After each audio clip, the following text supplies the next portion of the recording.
మెదక్ జిల్లా నర్సాపూర్లో ఎమ్మెల్యే సునీతా లక్ష్మారెడ్డి పర్యటించారు. ఈ సందర్భంగా అధికారులతో సమీక్షా సమావేశం నిర్వహించారు. మున్సిపాలిటీ అభివృద్ధి కోసం నిధులు మంజూరయ్యాయని తెలిపారు. పట్టణాన్ని మరింత అభివృద్ధి చేస్తామని హామీని ఇచ్చారు.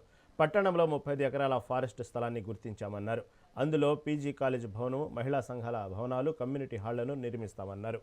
మహనీయుల విగ్రహాలను పెట్టడానికి ఒక పార్కును నిర్మిస్తామని తెలిపారు.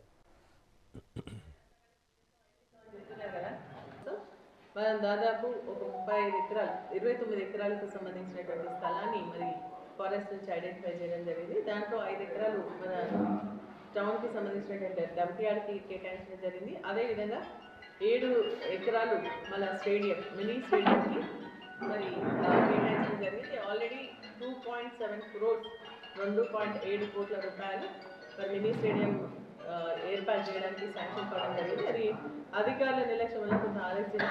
ఇప్పుడు అధికారులనంతా కూడా మళ్ళీ మనం అలర్ట్ చేయడం జరిగింది. వాళ్ళు టెండర్స్ ప్రాసెస్లో ఉంది. అది తొందరలోనే అది కూడా స్టార్ట్ చేయడం జరుగుతుంది.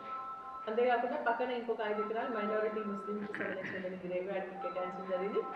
దాని పక్కన మనం వివిధ కమ్యూనిటీ హాల్స్ కోసం కూడా వివిధ సంఘాలకు, కులాలకు సంబంధించినటువంటి కమ్యూనిటీ హాల్స్ కోసం కూడా కేటాయించడం జరిగింది. అదేవిధంగా 10 ఎకరాలు పీజీ కాలేజ్ కోసం కూడా దాంట్లో కేటాయించడం.